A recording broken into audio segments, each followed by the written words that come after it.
Shopify Vice President Lauren Padelford put it well when he likened the COVID-19 pandemic to being like a time machine.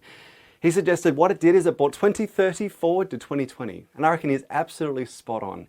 There is no doubt that recent times have been tumultuous and challenging. I mean, hey, disruption has become a very real, very tangible concept to all of us. And yet, times of crisis create great opportunity for those that are prepared. As this storm subsides and a new era dawns, smart leaders recognize that now is the time to gear up for what comes next. In this keynote presentation, I pick up on some of the key research findings in my latest book, The New Now. Specifically, I help audiences unpack some of the most important trends that we've seen accelerate rapidly since the beginning of the pandemic. Just to put a spotlight on a few of those trends. Number one, a change in consumer expectations and habits, and this one is huge.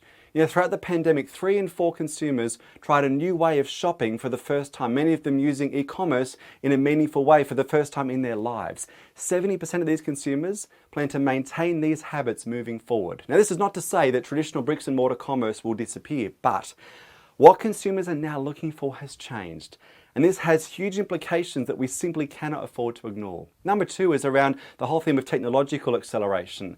The pandemic saw artificial intelligence, augmented reality, and quantum computing come ahead in leaps and bounds. This is having an enormous influence on making big data usable, and it opens up a range of exciting possibilities for a whole host of businesses and industries. A third trend focuses on the theme of demographic change, especially the rise of Generation Z or Generation Z. We've been focused on millennials for a lot of years now, but 2020 actually marked the year that Generation Z began to graduate from university and college, and this is a cohort that are forced to be reckoned with. They are 35% of the global population. They wield $143 billion in consumer spending power.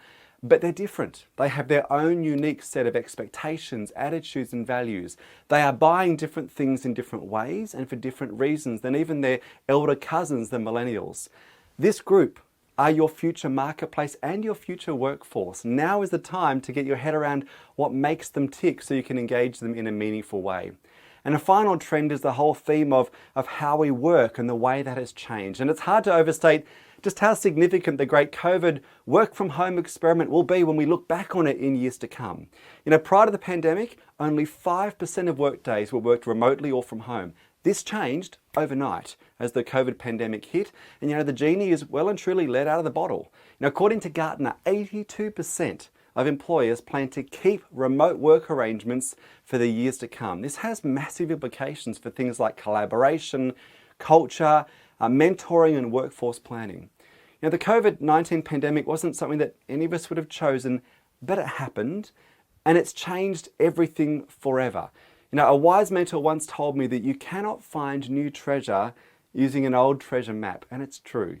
We all need a new map in a post-pandemic world. There is tremendous opportunity in the coming years for those that are prepared and know where to look.